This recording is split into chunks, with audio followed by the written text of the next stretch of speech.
Hello my dear students, welcome back to my YouTube channel SSDL math point. আমি Srikanta sir চলে এসেছি আজকে তোমাদের পর্ষদ টেস্ট পেপারে যে 5 নম্বর স্কুল রয়েছে, এই 5 নম্বর স্কুলের পেজ সংখ্যা হচ্ছে 391। এই পেজে যে প্রশ্নপত্র রয়েছে তার 1 নম্বর এবং 2 নম্বর প্রশ্নের ডিটেলস ও নিখুঁত সমাধান নিয়ে। তা বলবো, যারা নতুন রয়েছে, নতুন ভিউয়ার্সরা, তোমরা অবশ্যই লাইক কমেন্ট শেয়ার করে এবং পাশে থাকা বেল আইকনে প্রেস করে খুব তাড়াতাড়ি যুক্ত হয়ে যাও, যাতে করে তোমরা এই প্ল্যাটফর্ম থেকে অঙ্কের সেরা প্রস্তুতি সেরে ফেলতে পারো। আর যারা পুরনো রয়েছে, ভিডিওগুলো প্রচুর প্রচুর শেয়ার করো।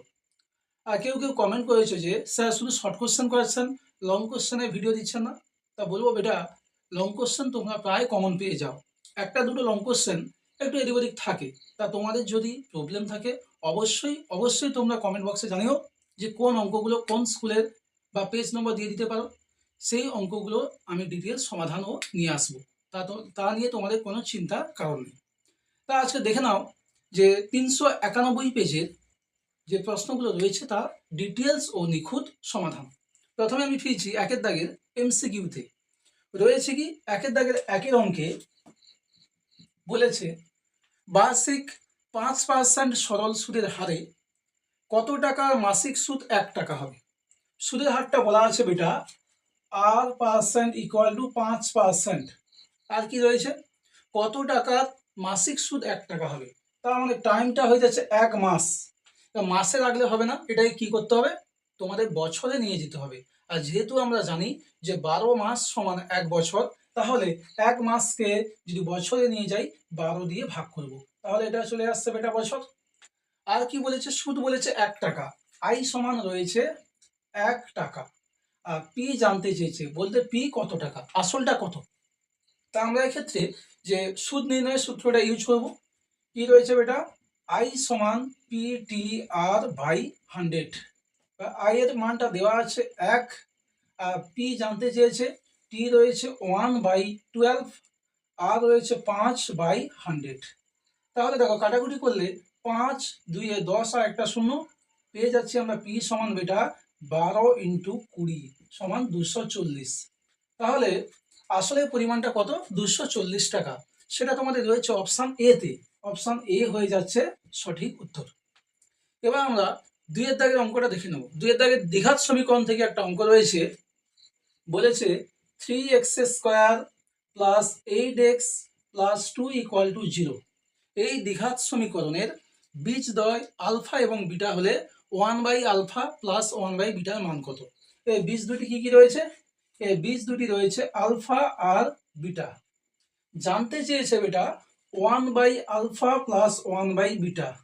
এটাকে যোগ করলে কি আসবে, নিচে লসাগু আসবে আলফা বিটা, আর উপরে দেখো আসবে আলফা প্লাস বিটা বা বিটা প্লাস আলফা, সেটা একই ব্যাপার। তার মানে আমরা পেয়ে যাচ্ছি উপরে বীজদ্বয়ের সমষ্টি আর নিচে বীজদ্বয়ের গুণফল। এবার দেখো এটাকে আমরা কম্পেয়ার করবো, ax² + bx + c = 0। তার মানে আমরা পেয়ে যাচ্ছি বেটা a সমান 3, b সমান 8 আর c সমান বেটা পেয়ে যাচ্ছি 2। আমরা কি জানি, বীজদ্বয়ের সমষ্টি অর্থাৎ আলফা প্লাস বিটা সমান কি -b/a।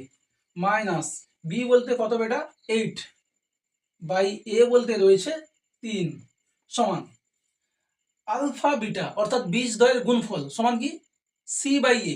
সি বলতে কত রয়েছে 2 বাই এ বলতে রয়েছে 3, 3 3 ক্যান্সেল হবে, 2 4 8, তাহলে পেয়ে যাচ্ছি -4।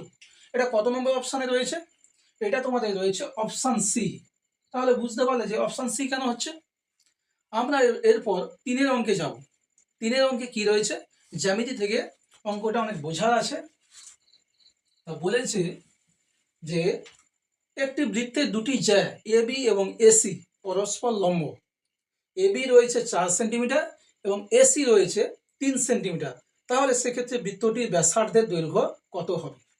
দেখো একটা বৃত্ত রয়েছে, সেই বৃত্তের এবি ও এসি দুটি জ্যা, তা পরস্পর লম্ব বলেছে, তা এইভাবে নিতে পারি। আমি এবি এইভাবে নিচ্ছি আর এসি এ বি সি। তাহলে এবি এসি দুটি জ্যা পরস্পর লম্ব, তার মানে তাদের মধ্যে কোণটা কত হবে, কোণ হয়ে যাচ্ছে 90 ডিগ্রি। এই কোণটা হয়ে যাচ্ছে 90 ডিগ্রি। তার মানে এবার জানতে চেয়েছে যে বৃত্তটির ব্যাসার্ধের দৈর্ঘ্য। আচ্ছা, আমরা যদি বি আর সি কে যোগ করে দিই, দেখো আমরা এক্ষেত্রে একটা উপপাদ্য কাজে লাগাবো। কি উপপাদ্য এটা? যে একটি বৃত্তের ক্ষেত্রে অর্ধবৃত্তস্থ কোণ সমকোণ হয়, আর এই যে এ কোণটা অবশ্যই অর্ধবৃত্তস্থ কোণ বলবো না, বৃত্তস্থ কোণ। কেন? এ পয়েন্টটা বৃত্তের উপর রয়েছে, তাহলে কোণ বিএসি, এই যে কোণ বিএসি, এটা হচ্ছে বৃত্তস্থ কোণ। আবার এর মানটা কত? এটা সমান আমরা পেয়ে যাচ্ছি 90 ডিগ্রি। কেন? বলা আছে যে এবিএসি পরস্পর লম্ব। তার মানে কি পেলাম? একটা বৃত্তস্থ কোণ পেলাম যেটা 90 ডিগ্রি, মানে সমকোণ। আর আমরা কি জানি? অর্ধবৃত্তস্থ কোণ হয় সমকোণ। তার মানে এই যে কোণটার ক্ষেত্রে বৃত্তচাপ যে বিসি রয়েছে, এই বৃত্তচাপটা কি অর্ধেক বৃত্তের উপর। তার মানে চলে আসছে বিসি হচ্ছে বৃত্তটির ব্যাস। তাহলে ব্যাস কত পেয়ে যাচ্ছি বেটা? বিসি। আর বিসিটা কি করে নির্ণয় করবো? দেখো দেওয়া আছে এবি সমান 4 সেন্টিমিটার আর এসি সমান 3 সেন্টিমিটার।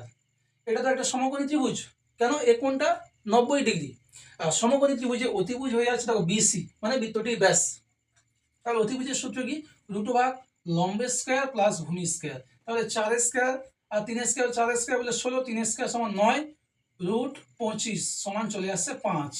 আর বিসিটা কি? বৃত্তের ব্যাস। তার মানে ব্যাসার্ধ কত পেয়ে যাব? ব্যাসার্ধ হয়ে যাবে 5-এর অর্ধেক, অর্থাৎ 5/2 সমান 2.5 সেন্টিমিটার। যা তোমাদের অপশানে রয়েছে, দেখো এটা অপশান সি। অপশান সি হয়ে যাচ্ছে সঠিক উত্তর। এবার আমরা 4 প্রশ্নে যাব। ত্রিকোণমিতি থেকে রয়েছে যে cos থিটা সমান 0.6 হলে 5 sin theta minus 3 tan theta মান কত? কি রয়েছে বেটা? 4 প্রশ্নে রয়েছে cos থিটা সমান 0.6, cos থিটা সমান 0.6 জানতে চেয়েছে 5 sin theta minus 3 tan theta. 5 sin theta minus 3 tan theta এর মানটা কত আমাদের নির্ণয় করতে হবে। তা কিভাবে করবো এটা? তা দেখো এক্ষেত্রে প্রথমে এই যে সাইন আর ট্যান এর মানগুলো তোমাদের নির্ণয় করতে হবে। তা একটা ছবির সাহায্যে আমরা খুব সহজে সেটা নির্ণয় করে নেবো। দেখো ছবিটা কি? যে cos থিটা রয়েছে, তাহলে আমরা যদি একটা ত্রিভুজ অঙ্কন করি, এটা সাপোজ মনে করো থিটা, তাহলে cos থিটা সমান কি? ভূমি বাই অতি। 0.6 কে আমরা এইভাবে লিখতে পারি 6/10। ঠিক আছে? তাহলে 6 পয়েন্ট তুললে তো নিচে 10 আসবে, 6/10। আর cos থিটা সমান আমরা কি জানি? ভূমি বাই অতি। তাহলে ভূমি চলে আসছে 6 আর অতিভুজ আসছে 10। তাহলে এটা তোমরা অবশ্যই কত আসবে বলতে পারবে? এটা আসবে 8। কেন বেটা? অতিভুজ তো 10, ভূমি তো 6। আর এই ক্যালকুলেশনটা তোমাদের দেখাতে হবে না, এটা একটু নিজে করে নাও মাথা কাটিয়ে, যে লম্ব স্কয়ার সমান √, অতি স্কয়ার মাইনাস ভূমি স্কয়ার। মানে যদি বলে দিই আমি, কেমন আসবে? √10 স্কয়ার মাইনাস 6 স্কয়ার। √10 স্কয়ার বলতে 100, 6 স্কয়ার সমান 36, রুট কত আসছে? এটা 64 সমান এটা 8। তাহলে পেয়ে গেলাম। এবার কি চেয়েছে দেখো? 5 sin থিটা। sin থিটা সমান আমরা কি জানি? লম্ব বাই অতি। লম্ব কত রয়েছে? লম্ব 8 আর অতি 10। তাহলে পেয়ে যাচ্ছি 8/10 minus 3 into tan theta. Tan theta সমান কি জানি? লম্ব বাই ভূমি। লম্ব রয়েছে 8 আর ভূমি রয়েছে 6। তার মানে চলে আসছে 8/6। কাটাকুটি করলে কত আসবে? দেখো 3 2 6, 2 4 8, আর এদিকে 5 2 10, 2 4 8। তাহলে পড়ে থাকছে বেটা 4 - 4 সমান 0। তার মানে তোমাদের সঠিক উত্তর চলে আসছে দেখো অপশন ডি। অপশন ডি হয়ে যাচ্ছে সঠিক উত্তর। এই কনসেপ্টটা কিন্তু খুবই গুরুত্বপূর্ণ এবং এটা মাথায় রাখবে। এবার আমরা একের দাগে 5 অঙ্কটা দেখে নেব। কি রয়েছে ভালো করে শোনো। একটি নিরেট লম্ববৃত্তাকার শঙ্কুকে গলিয়ে একই দৈর্ঘ্যের ব্যাসার্ধ বিশিষ্ট একটি নিরেট লম্ববৃত্তাকার চোঙ তৈরি করা হলো। তাহলে এবং বলা আছে যার উচ্চতা 5 সেন্টিমিটার। তাহলে শঙ্কুর উচ্চতা কত? দেখো শঙ্কুকে গলিয়ে যেহেতু লম্ববৃত্তাকার চোঙ তৈরি করেছে, তার মানে কি শঙ্কুর আয়তন যা হবে আর চোঙের আয়তনও তাই হবে। দুজনেই কি বলেছে? ব্যাসার্ধ একই এবং যে লম্ববৃত্তাকার চোঙ তৈরি করা হয়েছে তার উচ্চতা 5 সেন্টিমিটার। তাহলে শঙ্কুর উচ্চতা কত? তা ধরে নিচ্ছি শঙ্কুর উচ্চতা h, আর দুইজনের ব্যাসার্ধ হচ্ছে, উভয়ের ব্যাসার্ধ আর কি ধরলাম, উচ্চতা হচ্ছে এইচ, কার, শঙ্কুর, আর দুজনের ব্যাসার্ধ সমান বলা ছিল, সেটা আমরা ধরে নিচ্ছি কি আর। শঙ্কুর আয়তনের সূত্র আমরা কি জানি, শঙ্কুর আয়তন হচ্ছে 1/3 পাই আর স্কোয়ার এইচ সমান কার সঙ্গে হবে, লম্ববৃত্তাকার চোঙ, চোঙের আয়তনের সূত্র কি পাই আর স্কোয়ার, আর উচ্চতা কত রয়েছে, চোঙের উচ্চতা রয়েছে 5 সেন্টিমিটার। তাহলে বলো কি আসবে, দুই দিক থেকে পাই আর স্কোয়ার কাটাকুটি হয়ে যাবে, পড়ে থাকছে দেখো h/3 = 5, তার মানে h সমান 3×5=15। কত নম্বর অপশন চলে আসছে বেটা, অপশন বি হয়ে যাচ্ছে তোমাদের সঠিক উত্তর। এবার আসছি 6 অঙ্কে 1 দাগের লাস্ট কোশ্চেন। বলেছে 30, 34, 35, 36, 37, 38, 39 এবং 40 এই তথ্যে যদি 35 না থাকে তবে মধ্যমা কত বৃদ্ধি পাবে। তা দেখো আগে আমি সংখ্যাগুলো লিখব। 30 থেকে কি কি রয়েছে, 30, 34, 35, তারপর রয়েছে 36, 37, 38, 39, 40। এই যে সংখ্যাগুলো রয়েছে সেখানে যদি 35 না থাকে মধ্যমা কত বৃদ্ধি পাবে। প্রথমে দেখে নেব যে 35 থাকাকালীন এর মধ্যমা কত, এরপরে আমরা দেখব যে 35 না থাকলে মধ্যমা কত হবে, তারপর তাদের মধ্যে ডিফারেন্সটা আমরা সহজেই বার করতে পারবো। তাহলে দেখো এখন কটা পদ রয়েছে, আর মানে ঊর্ধ্বক্রমে সাজানো আছে, তাই আমাদের আর নতুন করে সাজানোর কোনো দরকার নেই। রয়েছে দেখো 2, 4, 6, 8, 8টা টার্ম রয়েছে, বলতে কি যুগ্ম সংখ্যা, n সমান কত 8। তাহলে যুগ্ম সংখ্যা হলে আমরা মধ্যমা কিভাবে পাই না, 8/2তম পদ প্লাস 8/2 প্লাস 1তম পদ, তাদের হচ্ছে গড়, বলতে বাই 2। দুটো সংখ্যা গড় বলতে কি দুটো সংখ্যাকে যোগ বাই 2। 8/2 বলতে একটু স্টেপ জান দেবো যে 8/2 বলতে কত 4তম পদ, আর তার পরের পদ হচ্ছে 5তম পদ। তাহলে চতুর্থ পদ কত আসছে বেটা 36, আর পঞ্চম পদ 37, এদের গড়, তার মানে 36 প্লাস 37/2 সমান চলে আসবে 36.5। তাই তো 36 আর 37-এর মিডিলে কোনটা থাকে, 36.5 বলতে পারি বা 36.5। এবার যদি 35 না থাকে, 35 না থাকলে এনটা কত হয়ে যাবে, এন সমান 7 হয়ে যাবে। 8টা সংখ্যা ছিল, একটা সংখ্যা তো ক্যান্সেল হলো, তাহলে কটা সংখ্যা থাকছে 7টা। তাহলে এটা অযুগ্ম সংখ্যা, তখন তার মধ্যমা কি হবে 7 প্লাস 1/2তম পদ, অর্থাৎ 8/2 সমান চতুর্থ পদ। কত আসছে বেটা চতুর্থ পদ, দেখো এই 35 তো নেই, 1, 2, 3, 4, 37, তাহলে পেয়ে যাচ্ছি মধ্যমা 37। আগে কত ছিল 36.5, এখন 37, বিয়োগ করে দাও এটা 36.5 সমান দেখো 0.5 বৃদ্ধি পাচ্ছে। তাহলে কত নম্বর অপশন, অপশন চলে আসছে বেটা অপশন ডি সঠিক উত্তর। এবার আমরা 2 দাগের যে শূন্যস্থান পূরণের অঙ্কগুলো রয়েছে তার ডিটেলস সমাধান দেখে নেব। কি রয়েছে দেখতে পাচ্ছ, একটা দ্বিঘাত সমীকরণ রয়েছে 49x² প্লাস kx প্লাস 1 = 0। এই দ্বিঘাত সমীকরণের বীজদ্বয় বাস্তব এবং সমান হলে k এর মান কত। দেখো বীজদ্বয় বাস্তব এবং সমান হবে কি শর্তে, যদি একটি দ্বিঘাত সমীকরণের যে নিরূপক থাকে তার মানটা যদি 0 হয়। আর নিরূপক বলতে আমরা কি জানি, b² - 4ac। তার আগে কি করব, এই সমীকরণটাকে কম্পেয়ার করে নেব standard form ax² plus bx plus c = 0। তাহলে আমরা a কত পেয়ে যাব, a পেয়ে যাব এটা 49, b পেয়ে যাব k, আর c = 1। বীজদ্বয় বাস্তব এবং সমান হবে, তার মানে এই যে নিরূপকটা সেটা কি হবে 0 হবে। নিরূপক কত আছে b² - 4ac, এটা হবে 0। যেহেতু বীজদ্বয় বাস্তব বলেছে এবং সমান, তাহলে b² বলতে কত পেয়ে যাব k² - 4 ইন্টু ac, a বলতে কত রয়েছে 49, আর c বলতে রয়েছে 1 = 0। তাহলে k² সমান পেয়ে যাবো দেখো ওপারে গেলে 4 × 49। এবার কি জানতে চেয়েছে কে এর মান, তাহলে কে এর মান কত হবে বেটা, কে সমান আমরা পেয়ে যাব √4 × 49, এটা অবশ্যই প্লাস মাইনাস, তাহলে 4-এর বর্গমূল চলে আসছে 2, আর 49-এর বর্গমূল 7 সমান +-14। এটাই হচ্ছে বেটা সঠিক উত্তর। এবার 2 দাগে যে অঙ্কটা রয়েছে আসল এবং কোনো নির্দিষ্ট সময়ের চক্রবৃদ্ধি সুদের সমষ্টিকে কি বলে। দেখো আসল তার সঙ্গে যোগ করেছে চক্রবৃদ্ধি সুদ, তার মানে আমরা এক্ষেত্রে সুদাসল বলবো না, বলবো কি সমূল চক্রবৃদ্ধি। কি বলবো? 2 এর দাগের সঠিক উত্তর হচ্ছে সমূল চক্রবৃদ্ধি। কেউ আবার সুদাসল লিখে এসো না, সুদাসলটা কোথায় আসে? সরল সুদের বেলা। আর সেই সুদাসলকে আমরা চক্রবৃদ্ধি সুদের বেলায় কি বলবো? সমূল চক্রবৃদ্ধি। ঠিক আছে, এবার 3-এর অঙ্কটা দেখো। 3-এর অঙ্কে রয়েছে দুটি ত্রিভুজ সদৃশ হবে যদি তাদের ড্যাশ বাহুগুলি সমানুপাতি হয়। উত্তরটা কি হবে বেটা? অনুরূপ বাহুগুলি, অনুরূপ বাহুগুলির যদি সমানুপাতি হয়। আর কোণের ক্ষেত্রে কি বলবো? অনুরূপ কোণগুলো যেন সমান হয়। দুটো কন্ডিশন ভুলাবে না, যে দুটি ত্রিভুজ যদি সদৃশ হয় পরস্পর, তাহলে তাদের হচ্ছে অনুরূপ বাহুগুলি সমানুপাতি হবে আর অনুরূপ কোণগুলি সমান হবে। কোণের বেলা আমরা লিখবো সমান, আর সমানুপাতি হবে কোণগুলো অনুরূপ বাহুগুলি। ঠিক আছে, এবার 4-এর প্রশ্নে যাব। 135 ডিগ্রি এর বৃত্তীয় মান।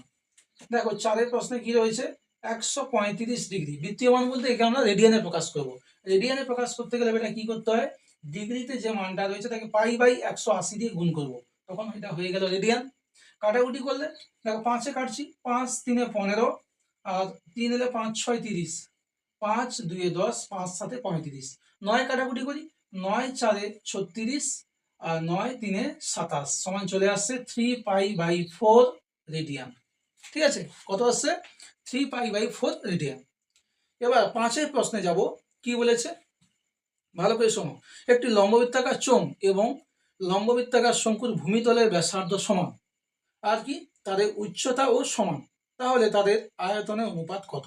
চোঙ রয়েছে আর কি রয়েছে বেটা? শঙ্কু। তাহলে দেখো 5-এর প্রশ্নে প্রথমে রয়েছে চোঙ ইস্টু শঙ্কু, দুজনের ব্যাসার্ধ সমান বলেছে আর উচ্চতাও সমান রয়েছে। তাহলে এর আয়তন আমরা যদি ব্যাসার্ধটা ধরে নিই আর উচ্চতা এইচ, এর আয়তন পেয়ে যাব কি πr²h, আর শঙ্কুর আয়তন হচ্ছে 1/3 πr²h। দেখো πr²h πr² ক্যান্সেল হয়ে যাবে, তাহলে পড়ে থাকছে কত? 1:1/3। প্রতিটা টার্মকে যদি আমরা 3 দিয়ে গুণ করি, 3 একে 3, আর এর ক্ষেত্রে উপর নিচে 3 ক্যান্সেল হলে 1 পড়ে থাকবে। তার মানে সঠিক উত্তর হয়ে যাচ্ছে বেটা 3:1। এরপর 6-এর যে প্রশ্নটা রয়েছে রাশি বিজ্ঞান থেকে, খুব একটা ইম্পর্টেন্ট অঙ্ক।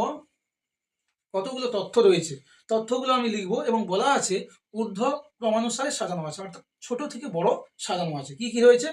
8 9 12, 8 9 12, আর রয়েছে 17 x+2 x+4, 17 x+2 x+4, আর আছে 30 31 34 39, 30 31 34 39। এই যে তথ্যগুলি দেওয়া আছে তার মধ্যমা বলেছে 24, তাহলে এক্স এর মান কত? তা কতগুলো টার্ম আছে আগে দেখে নিন। আর মানে ঊর্ধ্বক্রমে সাজানো আছে 1 2 3 4 5 6 7 8 9 10, 10টা টার্ম রয়েছে। তাহলে n হচ্ছে দেখো n সমান 10, এটা তো যুগ্ম সংখ্যা। মধ্যমা কি পাবো? মধ্যমা আমরা পেয়ে যাব যে 10/2তম পদ আর তার ঠিক পরের পদ, অর্থাৎ 10/2 প্লাস 1তম পদ, এদের গড় বলতে বাই 2। 10/2 বলতে এটা 5তম পদ, আর পরের পদ হচ্ছে 6তম পদ। তাহলে 5 নম্বর পদ কোনটা আসছে? 1 2 3 4 5, আর এটা 6। তাহলে এই দুটোর গড় চলে আসবে মধ্যমা। তাহলে x+2 প্লাস x+4/2 উপরে আসছে দেখো x আর x যোগ করলে 2x, 4 আর 2 যোগ করলে 6/2। 2 দিয়ে প্রত্যেকটা টার্মকে যদি আমরা ভাগ করি কি পেয়ে যাব? x প্লাস এই 2 2 ক্যান্সেল হবে আর 2 3 6। এই মধ্যমাটা কত রয়েছে এটা? মধ্যমা রয়েছে 24। তার মানে আমরা পেয়ে যাচ্ছি x+3 সমান 24, বা x = 24 - 3 সমান 21। তাহলে সঠিক উত্তর হচ্ছে 2-এর দাগে 6-এর প্রশ্নে x এর মান হচ্ছে 21। ঠিক আছে বেটা, এবার আমরা 3-এর দাগে সত্য মিথ্যা অঙ্কগুলো দেখে নেব। 3-এর 1-এর যে অঙ্কটা রয়েছে, একটি ব্যবসায় রাজু ও আসিফের মূলধনের অনুপাত 5:4। আমি শর্টে লিখছি রাজু ইস্টু আসিফ রয়েছে 5:4। আর কি দেওয়া আছে? আর দেওয়া আছে রাজুর মোট লাভ 80 টাকা হলে আসিফ পায় 100 টাকা। রাজু পাচ্ছে কত? 80 টাকা, আসিফ পাচ্ছে 100 টাকা, এটা লাভ। এই বিবৃতি সত্য কিনা দেখতে হবে। তা দেখো মূলধনের অনুপাত তো দেওয়া আছে, যেহেতু এক্সট্রা কোনো কন্ডিশন নেই, তাহলে যে অনুপাতে মূলধন বিনিয়োগ করেছে সেই অনুপাতে লভ্যাংশ পাবে। লাভের অনুপাতটা কত হচ্ছে দেখো, 80:100, কাটাকুটি করলে একটা জিরো ক্যান্সেল, 2 4 8, 2 5 10। তার মানে আমরা পেয়ে যাচ্ছি রাজু ইস্টু আসিফ, এদের লাভের অনুপাত কত, 4:5, আর মূলধন অনুপাত কত, 5:4। তাহলে এই দুটো দেখো এর ব্যস্ত অনুপাত হয়ে যাচ্ছে, সেম অনুপাত নয়। তার মানে এই বিবৃতি কি হয়ে যাচ্ছে, এই বিবৃতি হয়ে যাচ্ছে মিথ্যা। কেন, যে অনুপাতে টাকাটা বিনিয়োগ করবে সেই অনুপাতে লাভটা বন্টন হওয়ার কথা। দেখো 5:4 অনুপাতে টাকা দিয়েছে, কিন্তু লাভ পাচ্ছে কত, 4:5। তার মানে এটা মিলছে না, এটা মিথ্যা। এবার 2 এর অঙ্কে কি রয়েছে, এক্সএস কিউব ওয়াই, অঙ্কটা লিখবো এক্স এর কিউব ওয়াই, আর রয়েছে এক্স স্কোয়ার ওয়াই স্কোয়ার, আর রয়েছে এক্স ওয়াই কিউব। এগুলি ক্রমিক সমানুপাতি, সত্য না মিথ্যা? ক্রমিক বলতে পরপর সমানুপাতে রয়েছে। প্রথম দেখো, এখান থেকে আমি এই জায়গায় যাব, তাহলে কি করতে হয়েছে, এখানে এক্স 3টে ছিল, এখানে এক্স 2টো আছে, তার মানে একটা এক্স দিয়ে ভাগ করেছে। আর দেখো ওয়াই একটা ছিল, এখানে আছে 2টো, তার মানে একটা ওয়াই দিয়ে গুণ করেছে। তো দুটো একসঙ্গে মেশালে কি হবে, ওয়াই বাই এক্স দিয়ে গুণ। এবার যদি দেখি এই টার্মটাকে ওয়াই বাই এক্স দিয়ে গুণ করলে এটা আসছে, তখন এটা সত্য হবে। তা দেখো এক্স স্কোয়ার আর ওয়াই স্কোয়ার যদি গুণ করি, একটা এক্স তো ক্যান্সেল হবে, এখানে এক্স স্কোয়ার রয়েছে, এখানে একটা এক্স রয়েছে, একটা এক্স ক্যান্সেল হলে থাকবে এক্স, ওয়াই রয়েছে 2টো, ওয়াই স্কোয়ার মানে কি, ওয়াই 2টো, আর এখানে একটা, ওয়াই 3টে। দেখো এর সঙ্গে ম্যাচ করে যাচ্ছে। তার মানে এই যে 3টে রাশি রয়েছে সেগুলো পরস্পর সমানুপাতে রয়েছে, অর্থাৎ ক্রমিক সমানুপাতি, আর এই বিবৃতি হয়ে যাচ্ছে কি সত্য। ঠিক আছে, এই টাইপের অঙ্কগুলো আমরা ভাগ করবো না, এমনি এইভাবে সিম্পল দেখবো, তাহলে কি হবে, খুব কম সময় অঙ্কগুলো আমরা সমাধান করতে পারবো এবং টাইমটা বাঁচবে। এবার আমরা 3-এর প্রশ্নে যাব। 3-এর প্রশ্নে বলেছে 3টি সমরেখ বিন্দু দিয়ে একটি বৃত্ত অঙ্কন করা যায়। তা তোমরা বৃত্তের চ্যাপ্টারে শুরুতে দেখবে যে এখানে একটা তোমাদের স্টেটমেন্ট দেওয়া আছে যে 3টি অসমরেখ বিন্দু দিয়ে একটি মাত্র বৃত্ত অঙ্কন করা সম্ভব। কিন্তু এক্ষেত্রে কি রয়েছে বেটা, 3টি সমরেখ।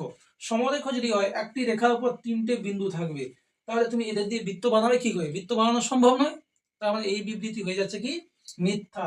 কখন সত্য হতো, যদি বিন্দুগুলি সমরেখ না হতো, অর্থাৎ অসমরেখ, তার মানে একটা সরল রেখায় থাকবে না, আলাদা আলাদা রেখায় থাকবে, তখন তাদের দিয়ে আমরা একটা বৃত্ত অঙ্কন করতে পারতাম। কিন্তু এক্ষেত্রে যেহেতু বিন্দুগুলো সমরেখ রয়েছে, তার মানে আমরা কোনো বৃত্ত পাবো না, আর বলা আছে বৃত্ত পাবো, তার কারণে এই স্টেটমেন্টটা হয়ে যাচ্ছে মিথ্যা। এরপর 4-এর প্রশ্নে আমরা যাব। 4-এর প্রশ্নে কি বলেছে, বলেছে একটি রশ্মি প্রান্তবিন্দুকে কেন্দ্র করে রশ্মিটি ঘড়ি কাঁটার দিকে 2বার আবর্তনের জন্য 720 ডিগ্রি কোণ উৎপন্ন করে। এটাও তোমাদের কমন কোশ্চেন।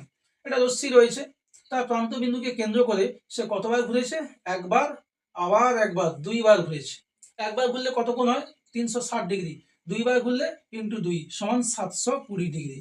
তা দেখেই বলবে যে আনন্দে এটা সত্য, কিন্তু এটা ঘড়ি কাঁটার দিকে ঘুরেছে, সে কারণে এই কোণটা কি হয়ে যাবে, ঋণাত্মক। তার মানে এটা আসছে -720 ডিগ্রি, কিন্তু রয়েছে দেখো +720 ডিগ্রি, তার মানে এই স্টেটমেন্টটা হয়ে যাবে মিথ্যা। ঠিক আছে, এবার আমরা পরের প্রশ্নে যাব, যে 5-এর প্রশ্ন। 5-এর প্রশ্নে কি বলেছে, দুটি অর্ধগোলক তাদের বক্রতলের ক্ষেত্রফলের অনুপাত 4:9, ব্যাসার্ধের দৈর্ঘ্য অনুপাত কত হবে। দেওয়া আছে 2:3, সেটা সত্য না মিথ্যা। দেখো দুটি অর্ধগোলক, তাদের বক্রতলের ক্ষেত্রফল আমরা কি জানি, যদি ব্যাসার্ধ আর হয়, একটা হচ্ছে R1, একটা R2, কেন, দুটো ভিন্ন হচ্ছে অর্ধগোলক, তাহলে ভিন্ন গোলক নয়, অর্ধগোলক। আর পুরো গোলকের ক্ষেত্রফল আমরা কি জানি, বক্রতলে 4πr², অর্ধগোলকের ক্ষেত্রে 2πr², অর্থাৎ 2π × ব্যাসার্ধ স্কয়ার। এর ক্ষেত্রে চলে আসছে 2πr1² ইস টু 2πr2²। দ্বিতীয় গোলক, অর্ধগোলকের ক্ষেত্রে সেই অনুপাত কত রয়েছে, রয়েছে 4:9, 4:9। কি ক্যান্সেল হচ্ছে, 2π 2π ক্যান্সেল হবে, তাহলে r1² / r2² সমান 4/9। এটা লিখতে পারি 2/3 হোল স্কয়ার। তাহলে স্কয়ার গুলো তুলে দিলে r1/r2 সমান 2/3, অতএব r1:r2 সমান 2:3। তাহলে দেখো ব্যাসার্ধের অনুপাত কত পাচ্ছি, 2:3, আর সেটাই তোমাদের এখানে দেওয়া আছে। তার মানে এই স্টেটমেন্ট আমরা কি পেয়ে যাচ্ছি, সত্য। এটা হয়ে যাচ্ছে সত্য। এবার আমরা 3-এর দাগের 6-এর প্রশ্নে আসবো, লাস্ট কোশ্চেন। দেখে নাও রাশি বিজ্ঞান থেকে কি রয়েছে। এখানে বলেছে যে সংখ্যাগুলো লিখবো 2 3 9 10, 2 3 9 10, আর কি আছে, আর আছে বেটা 9 3 9। এই যে তথ্যগুলো দেওয়া আছে এদের সংখ্যাগুলো মান বলা আছে 10, সেটা ঠিক না ভুল? তা দেখো সংখ্যাগুলো মান বলতে কোন তথ্যটা বেশি বার রয়েছে, এক্ষেত্রে দেখলেই বুঝতে পারছো। দেখো 9টা সব থেকে বেশি বার আছে, কতবার, 3বার। তাহলে সংখ্যাগুরু মান কত, সংখ্যাগুরু মান হয়ে যাচ্ছে 9, কিন্তু দেওয়া আছে কত, এখানে দেওয়া আছে দেখো সংখ্যাগুরু মান 10, তার মানে এই বিবৃতিও হয়ে যাচ্ছে মিথ্যা। ঠিক আছে, এবার আমরা বেটা চলে এসেছি 4-এর দাগে যে 2 নম্বরের প্রশ্নগুলো রয়েছে তার ডিটেলস সমাধান নিয়ে। প্রথমে 1-এর দাগে যে অঙ্কটা রয়েছে ভীষণ ভীষণ গুরুত্বপূর্ণ একটা অঙ্ক, যে 400 টাকা 2 বছরের সমূল চক্রবৃদ্ধি 441 টাকা হলে বার্ষিক শতকরা চক্রবৃদ্ধি সুদের হারটা কত। তা ধরে নিচ্ছি বার্ষিক চক্রবৃদ্ধি সুদের হার আর পার্সেন্ট। তাহলে 400 টাকার 2 বছরের চক্রবৃদ্ধি সুদ, চক্রবৃদ্ধি সুদ নয়, এখানে সমূল চক্রবৃদ্ধি বলেছে। তাহলে এটা একটু উল্লেখ করি, সমূল চক্রবৃদ্ধি কত হবে বেটা, কমা দিয়ে লিখছি, সূত্রটা ইউজ করব, যে টাকাটা রয়েছে 400 ইন্টু 1 প্লাস আর আমি ধরে নিয়েছি বাই 100, কত বছর, 2 বছর, সেই কারণে পাওয়ারটা 2 হয়ে গেল। এটা সমান কত বলেছে, 441। ঠিক আছে বেটা, এবার এখান থেকে সলভ করে আধা মানটা বার করলে আমাদের অঙ্কটা হয়ে যাবে। তা দেখো কি পেয়ে যাচ্ছি, 1 প্লাস আর বাই 100 এর হোল স্কয়ার রেখে দিলাম, 400টা উপরে গেলে ভাগ হবে, তার মানে পেয়ে যাচ্ছি 441/400। এটা আমরা লিখতে পারি কি 21/20 এর হোল স্কয়ার। এটা কিন্তু মনে রাখবে যে 441 বলতে 21 স্কয়ার, তাহলে অঙ্কটা করতে কম সময় যাবে। দুদিক থেকে স্কয়ার উঠে গেলে 1 প্লাস আর বাই 100 সমান 21/20। তাহলে আর বাই 100 সমান 21/20 মাইনাস 1। এটা বিয়োগ করলে কত হবে, 20 একে 20, 21 থেকে 20 বাদ গেলে 1/20। তাহলে আর ইকুয়াল টু পেয়ে যাচ্ছি 1/20, আর 100টা গুণ হয়ে যাবে, 20 5 100। তার মানে বেটা চক্রবৃদ্ধি সুদের হারটা কত ছিল, 5%। এবার 2-এর অঙ্কেতে যাব। 2-এর অঙ্কে কি রয়েছে, 2-এর অঙ্কে রয়েছে পৃথা রাবেয়া মূলধন 2:3, আবার রাবেয়া ও জেসমিনের মূলধনের অনুপাত 4:5। তাহলে পৃথা, রাবেয়া ও জেসমিনের মূলধনের অনুপাত কত। দেখো কি রয়েছে, প্রথমে পৃথা ও রাবেয়ার মূলধনের অনুপাত। তাহলে পৃথার মূলধন বাই রাবেয়ার মূলধন, ইস্টুটাকে আমরা ভাগ আকারে লিখতে পারি। এটা রয়েছে কত, 2:3, অর্থাৎ 2/3। আর রয়েছে রাবেয়া ও জেসমিনের মূলধনের অনুপাত, রাবেয়া মূলধন বাই জেসমিনের মূলধন কত রয়েছে বেটা, রয়েছে 4:5, অর্থাৎ 4/5। কি করে আমরা তিনটে একসঙ্গে বার করব, দেখো একটা সংযোগ পেতে হবে। কি সংযোগ, প্রথমে রয়েছে রাবেয়া আর দ্বিতীয় কন্ডিশনে রয়েছে রাবেয়া। এই রাবেয়ার মূলধনটাকে আমরা একই করি, কিভাবে এক আনবো, দেখো এখানে রয়েছে 3 টাকা, সাপোজ মনে করো এখানে 4 টাকা। যদি আমরা সমান করতে চাই তাহলে কি করব, 3-এর সঙ্গে যদি 4 গুণ করি 12 হবে, আর 4-এর সঙ্গে 3 গুণ করলে 12, তাহলে তখন সেম আসছে। তাহলে কি পেয়ে যাচ্ছি, 3 ইন্টু 4, আর এক্ষেত্রে দেখো 4 ইন্টু 3। যেহেতু এর নিচে আমি 4 গুণ করেছি, ওপরের টার্মটাকেও 4 দিয়ে গুণ করবো, 2 ইন্টু 4, আর এখানে ওপরে 3 বলতে নিচেও 3 গুণ করবো, সমান দেখো 8/12, এটা চলে আসছে 12/15। তাহলে দেখতে পাচ্ছ এখানে রাবেয়াও 12 টাকা আর এখানে রাবেয়াও 12 টাকা, সমান হয়ে গেছে। অতএব কি চেয়েছে, পৃথা, রাবেয়া ও জেসমিনের মূলধনের অনুপাত সমান কত আসবে বেটা, পৃথা হচ্ছে 8, রাবেয়া হচ্ছে 12, আর জেসমিন হচ্ছে 15। এটাই হচ্ছে বেটার সঠিক উত্তর। এরপর 3-এর প্রশ্নে যাব। 3-এর প্রশ্নটা পাঠ্যপুস্তকের অঙ্ক এবং ভেরি ভেরি ইম্পর্টেন্ট অঙ্ক। এই ক্যালকুলেশনটা যতটা সম্ভব চেষ্টা করব লেন্দি যাতে না হয়। তাহলে কি রয়েছে, B minus C into X square, B minus C into X square plus C minus A into X plus কি রয়েছে A minus B equal to 0। এই যে দ্বিঘাত সমীকরণটা তার বীজদ্বয়ের সমান হলে প্রমাণ করতে হবে 2b equal to A plus C.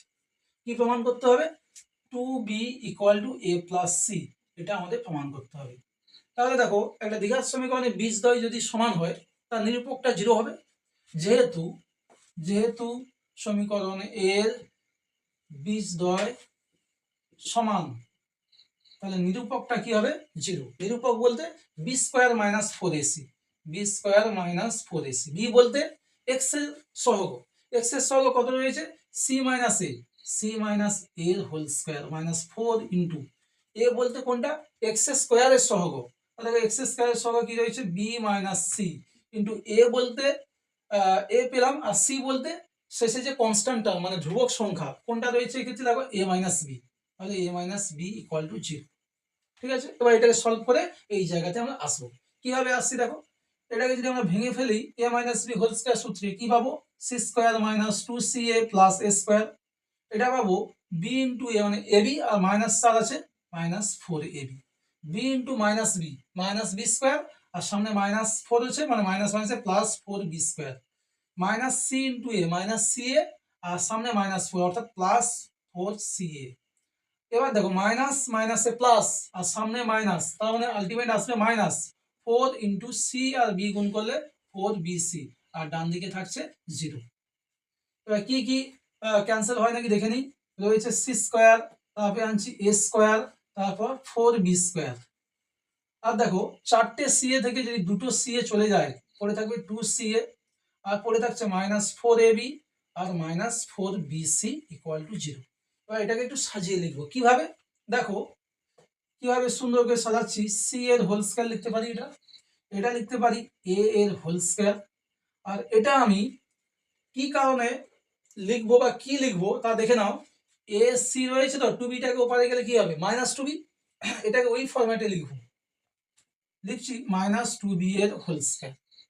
এর পরের টার্মটা এভাবে লিখছি 2 ইন্টু সি ইন্টু এ, দেখো 2ca মিলে যাচ্ছে, আর এখানে মাইনাস স্কোয়ার বলতে প্লাস, তাহলে কোনো সমস্যা নেই। পরের টার্মটা কি আসছে এভাবে লিখছি প্লাস 2 ইন্টু এ ইন্টু মাইনাস 2b, দেখো গুণ করে দেখো তো 2 2 এ 4 প্লাস মাইনাসে মাইনাস আর এ আর বি গুণ করলে এ বি।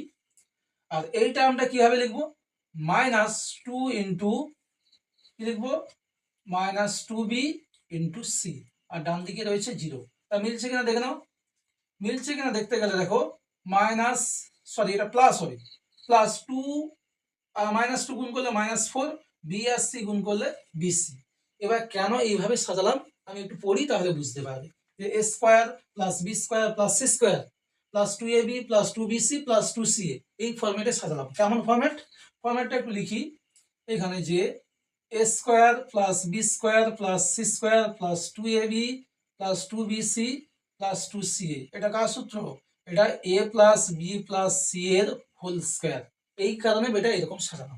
তাহলে কি পেয়ে যাব এ বলতে সি, বি বলতে এ আর সি বলতে মাইনাস 2b এর হোল স্কোয়ার ইকুয়াল টু 0। তার মানে পেয়ে যাচ্ছি C plus A minus 2b equal to 0, minus 2b ওপারে গেলে সি প্লাস এ সমান 2b। দেখো প্রমাণটা হয়ে গেল যে 2b equal to A plus C, আর অবশ্যই এখানে ব্র্যাকেটে লিখে দেবে প্রমাণিত, প্রমাণ করে ফেললাম। এরপর আমরা 4-এর দাগের 4-এর অঙ্কটা দেখে নেব। কি রয়েছে 5টি ক্রমিক সমানুপাতি, প্রথমটি হচ্ছে 2, দ্বিতীয়টি 6, তাহলে পঞ্চমটি কত। দেখো প্রথম সংখ্যা কত বলেছে, প্রথম সংখ্যা বলেছে 2 আর দ্বিতীয় সংখ্যা কত রয়েছে, দ্বিতীয় সংখ্যা রয়েছে 6। যেহেতু ক্রমিক সমানুপাতি অর্থাৎ একই অনুপাতে থাকবে, তাহলে বলো 2 থেকে 6 পেতে কি করতে হয়, 2 এর সঙ্গে নিশ্চিত 3 গুণ করেছে, তাহলে বলো এটা তৃতীয় সংখ্যাটা কি হয়ে যাবে, এর সঙ্গে দেখো 3 গুণ করেছে, তাহলে এটার সঙ্গে 3 গুণ করবো 6 3 18। চতুর্থ পদ কি হয়ে যাবে 18 ইন্টু 3 সমান 54, আর পঞ্চম পদ যেটা আমাদের চেয়েছে হয়ে যাবে 54 × 3 সমান 3 4 12 হাতে 1 3 5 15 একে 16 অর্থাৎ 162। এটাই হয়ে যাচ্ছে বেটার অ্যান্সার। এবার আমরা 5-এর অঙ্কে যাব। 5-এর অঙ্কে কি বলেছে? বলেছে এবিসি ত্রিভুজে পরিকেন্দ্র ও। তাহলে একটা বৃত্ত প্রথমে এঁকে নিই। একটা বৃত্ত এঁকে নিলাম, এর কেন্দ্র থাকবে ও। এবিসি একটা ত্রিভুজ। তাহলে ত্রিভুজটা কিভাবে আঁকবো? এইভাবে এঁকে নিচ্ছি, এ বি সি। তার যে পরিবৃত্ত ছিল তার কেন্দ্র হচ্ছে ও। বলেছে এ এবং বিসি যা কেন্দ্রের বিপরীত পাশে অবস্থিত। দেখো এ বিন্দুটা আর বিসি যা অবশ্যই বৃত্তের কেন্দ্র ও তার বিপরীত পাশে আছে, অর্থাৎ ও এর যেদিকে এ রয়েছে তার উল্টো দিকে রয়েছে বিসি যা, এটাই বলতে চেয়েছে। তা আমরা সেইভাবে নিয়েছি, ও এর উপরের দিকে নিয়েছি এ আর নিচের দিকে নিয়েছি বিসি। কি দেওয়া আছে? বিওসি কোণ 120 ডিগ্রি। বিওসি কোণ, এই কোণটা হচ্ছে 120 ডিগ্রি। কোণ বিওসি সমান 120 ডিগ্রি। জানতে চেয়েছে কি কোণ বিএসির মান কত। কোণ বিএসি সমান কত, এটা সি পয়েন্ট বেটা। তাহলে এটা খুবই সহজ অঙ্ক। আমরা একটা বৃত্তচাপ কনসিডার করব। কি বৃত্তচাপ? বিসি বৃত্তচাপ।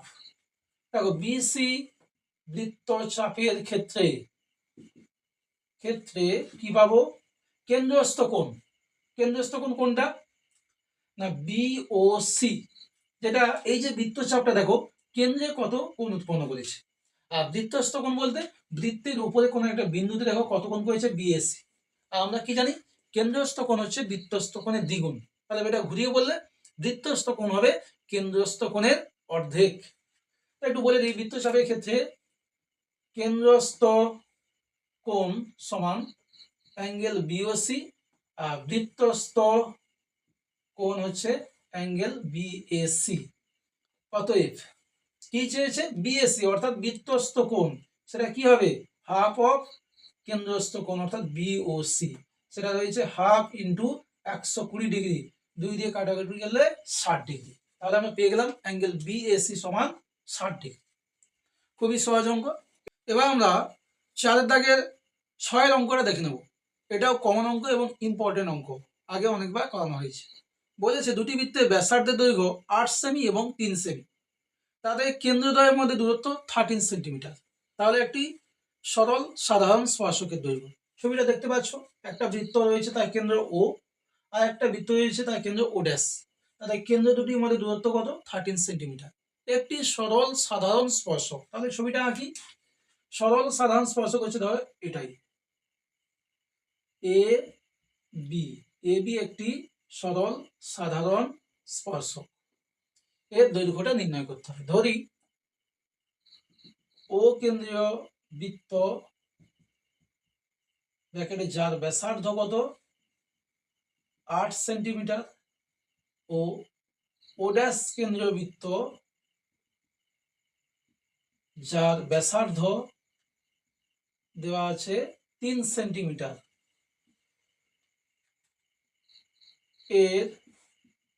এদের একটি সরল সাধারণ স্পর্শক এবি। ঠিক আছে, তাহলে আমরা কি পেয়ে যাচ্ছি? দেখো এটা যদি আমরা যোগ করি ও এ আর ও বি, কি পেয়ে যাব? ও এ সমান ব্যাসার্ধ রয়েছে 8 সেন্টিমিটার আর ও ড্যাশ বি রয়েছে 3 সেন্টিমিটার এবং ও ড্যাশ সেটা হচ্ছে 13 সেন্টিমিটার।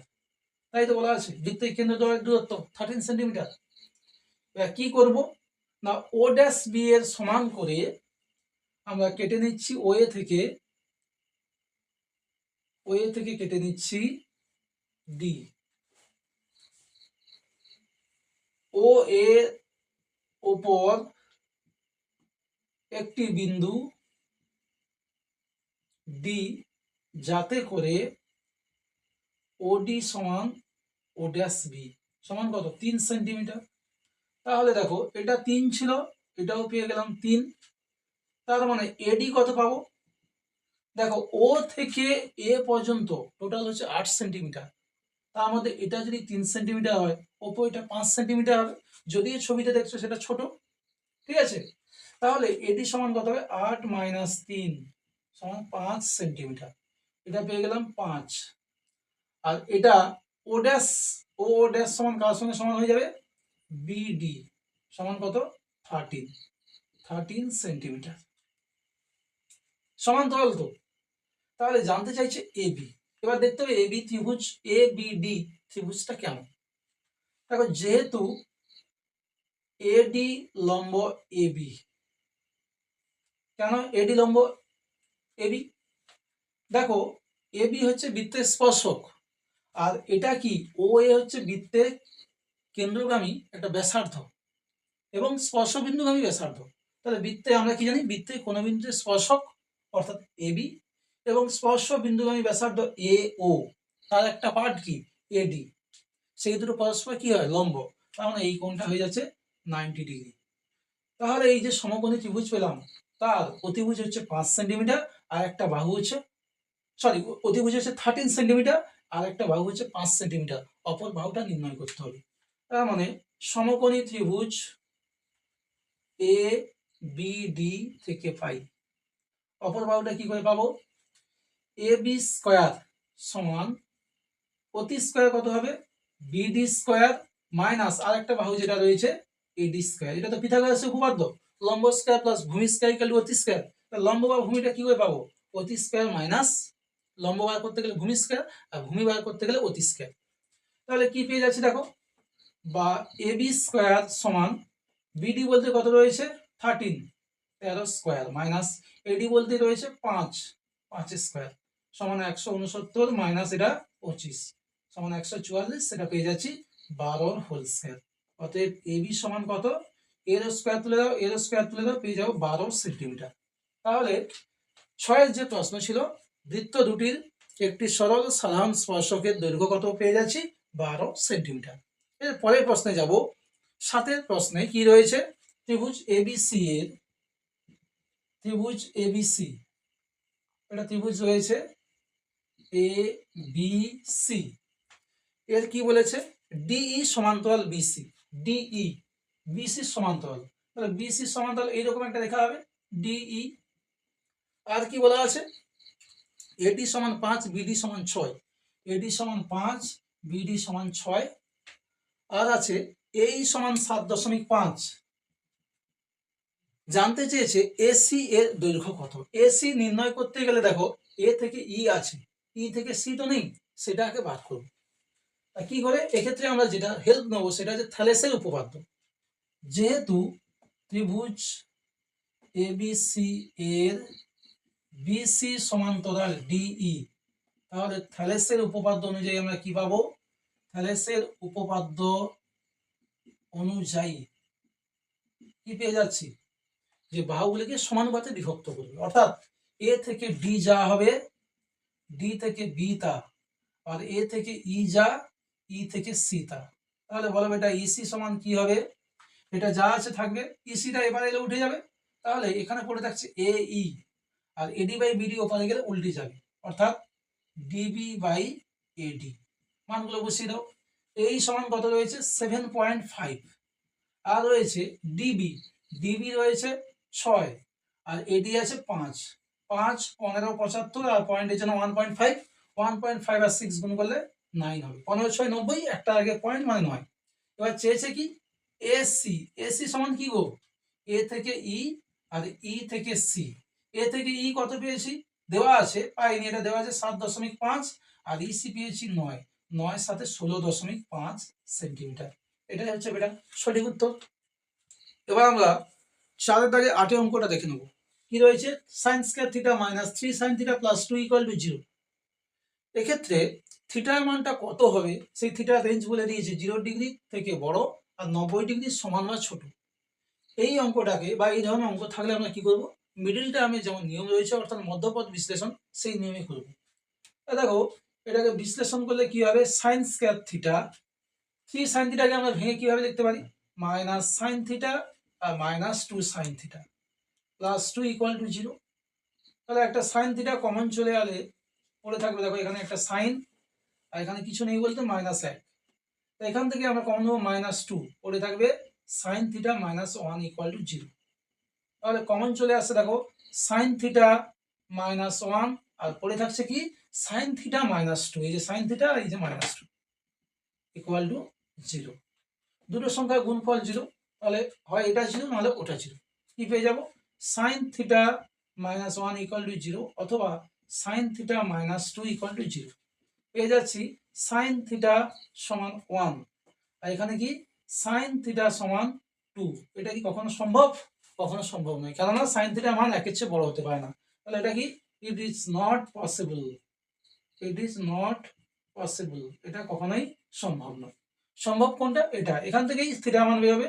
সাইন থিটা সমান 1 বলতে সাইন 90 ডিগ্রি, দুদিক থেকে সাইন সাইন উঠে গেলে আমরা পেয়ে যাব থিটা সমান 90 ডিগ্রি। এরপরে আমরা চলে আসবো 9 অঙ্কে।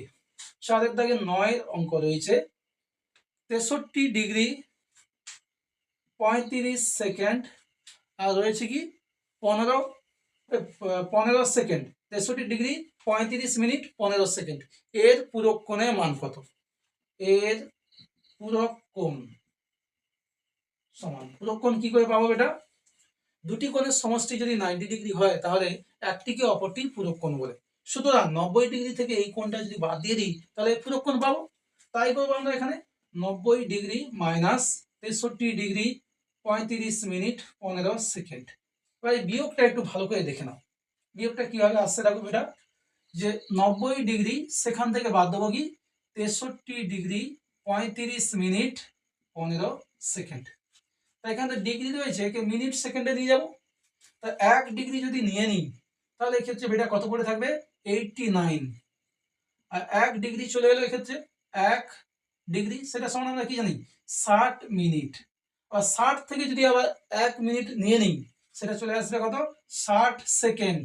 আর এখানে তো আর 60 থাকবে না, এখানে কি থাকবে 59 মিনিট। ঠিক আছে, এক এক করে নিয়ে গেলাম। 89 ডিগ্রি ছিল, 90 ডিগ্রি ছিল, 1 নিলে এখানে 60 মিনিট। 60 মিনিট থেকে আবার 1 মিনিট নিয়ে নিলে এখানে 60 সেকেন্ড, তাহলে এদিক থেকে 1 1 কমে যাবে। এবার বিয়োগ করো কত আসছে, 60 থেকে 15 গেলে 45, আর এখানে 5 থেকে 9 গেলে 4, 5 থেকে 3 গেলে 2, 24 মিনিট। আর এটা কি থাকছে 9 থেকে 3 গেলে 6, 8 থেকে 6 গেলে 2, 26 ডিগ্রি 24 মিনিট 45 সেকেন্ড। সুতরাং পেয়ে যাচ্ছে 26 ডিগ্রি 24 মিনিট আর 45 সেকেন্ড। বিয়োগটা আশা করি তোমরা বুঝতে পেরেছো। আর এই অঙ্কের উত্তর হয়ে যাচ্ছে 26 ডিগ্রি 24 মিনিট 45 সেকেন্ড। ঠিক আছে বেটা, 3 মিনিট সময় থাকে, 3.5 মিনিট। পজ করো। 4 দাগে 10 প্রশ্ন বলেছে একটি ঘনকের প্রত্যেকটি ধারের দৈর্ঘ্য 50% বৃদ্ধি করলে ঘনকটির সমগ্র তলের ক্ষেত্রফল শতকরা কত বৃদ্ধি পাবে। দেখে নাও, প্রথমে ধরে নিচ্ছি, ধরি ঘনকের বাহুর দৈর্ঘ্য 2a একক ধরবো, 2a একক। কেন 50% বলতে অর্ধেক? তাহলে এখন ঘনকের সমগ্র তলের ক্ষেত্রফল কত পেয়ে যাব? সমগ্র তলের ক্ষেত্রফল সমান 6 ইন্টু বাহু স্কোয়ার, অর্থাৎ 2 এর হোল স্কোয়ার বর্গ একক। তো দেখো 2 স্কোয়ার বলতে 4, 4 6 24 এ স্কোয়ার বর্গ একক। নতুন যে ঘনক, নতুন ঘনকের বাহুর দৈর্ঘ্য, আগে যে বাহু ছিল তার 50% বাড়িয়েছে, তাই 2a ছিল, বাড়িয়েছে বলতে প্লাস কত 2 এর 50% বলতে অর্ধেক। অর্ধেক মানে কত 2 এর অর্ধেক হয়ে যাবে a একক সমান 3a একক। নতুন ঘনকের আয়তন নয় সরি সমগ্র তলের ক্ষেত্রফল কত পেয়ে যাব 6 ইন্টু বাহু স্কোয়ার। তাহলে 6 ইন্টু বাহু বলতে 3 এর হোল স্কোয়ার বর্গ একক, তাহলে 3 স্কোয়ার বলতে 9, আর 6 গুণ করলে 9 6 54 স্কোয়ার বর্গ একক।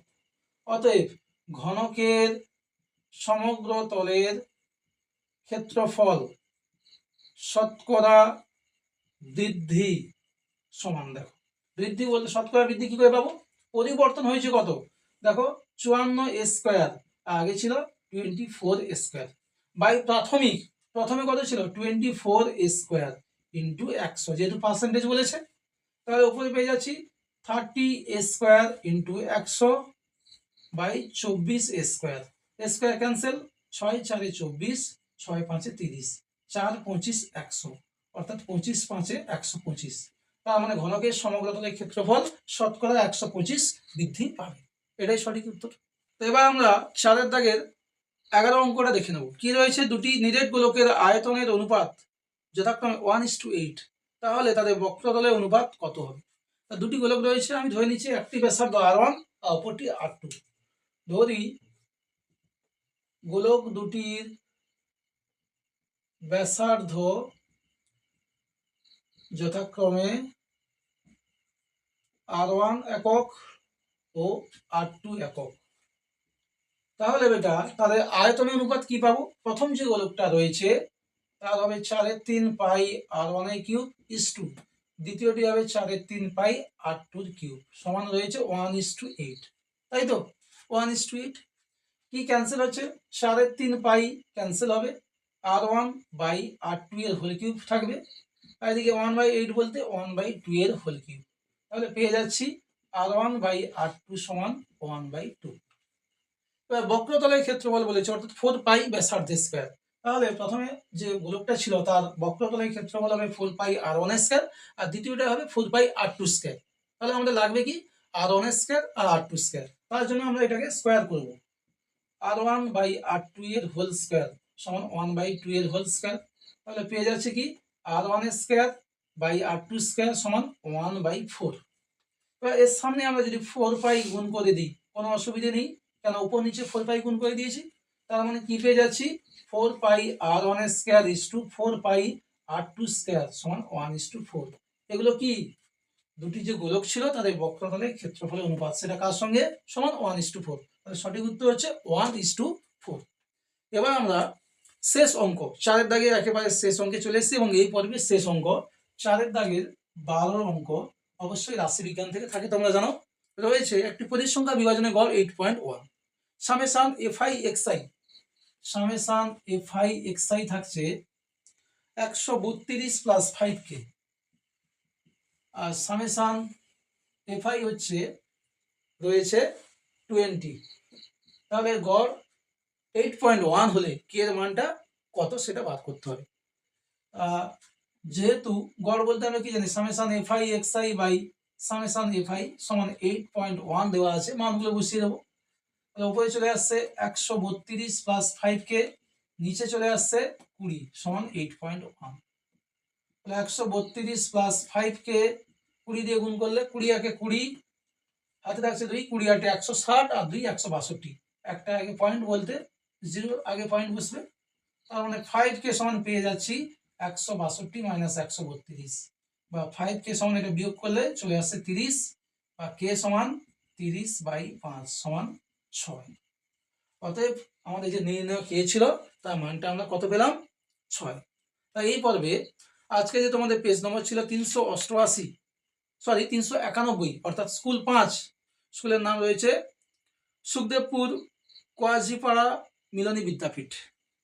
এই স্কুলের যে টেস্টটি প্রশ্নপত্র ছিল তার 1 নম্বর এবং 2 নম্বর প্রশ্নের সঠিক এবং নিখুঁত ও ডিটেলস সমাধান আমি তোমাদের সামনে আজকে উপস্থাপন করলাম। আশা করি ভিডিওটি তোমাদের প্রিপারেশনের ক্ষেত্রে খুবই হেল্পফুল হবে, এবং আমার ধারাবাহিকভাবে এই পর্বটা চলতে থাকবে, যাতে করে তোমাদের অঙ্কের শর্ট কোশ্চেনের ভীতিটা দূর হয়। আর যাদের লং কোশ্চেন নিয়ে সমস্যা রয়েছে অতি অবশ্যই কমেন্ট বক্সে জানিও কোন স্কুলে কত নম্বর পেজ এবং কোন অঙ্ক, তাহলে আমি তৎক্ষণাৎ কী করবো? ওই অঙ্কের উপর তোমাদের ভিডিও আনবো। এখানে সম্পূর্ণ যে কন্টেন্টগুলো রয়েছে সম্পূর্ণ ফ্রিতে, প্লেলিস্ট চেক করবে, কোথাও কোনো সাবস্ক্রিপশন নিতে হচ্ছে না, সম্পূর্ণ ফ্রিতে তোমরা ভিডিওগুলো পাচ্ছ। তাই অতি অবশ্যই বলবো যারা নতুন ভিউয়ার্স রয়েছে, যারা এখনো চ্যানেলের সঙ্গে যুক্ত হওনি, ভিডিওগুলো যদি হেল্পফুল হয় অবশ্যই লাইক কমেন্ট শেয়ার এবং পাশে থাকা বেল আইকনে প্রেস করে সাবস্ক্রাইব করে যুক্ত হয়ে যাও, যাতে করে এই প্ল্যাটফর্ম থেকে তোমরাও পুরনো যে স্টুডেন্ট রয়েছে তাদের মতো অঙ্কের প্রস্তুতি ভালোভাবে নিতে পারো। তা যাই হোক, আজকে ভিডিওটা লেন্দি হয়েছে, আর বেশি বকবো না। দেখা হচ্ছে পরবর্তী ভিডিওতে, যেখানে আমি স্কুল 6 অর্থাৎ 6 নম্বর স্কুলের সমাধান নিয়ে একই রকমভাবে একই রূপে সম্পূর্ণ ডিটেলস নিয়ে আমি তোমাদের সামনে হাজির হব। তো আজকের পর্ব এইটুকু। Thanks for watching. টাটা।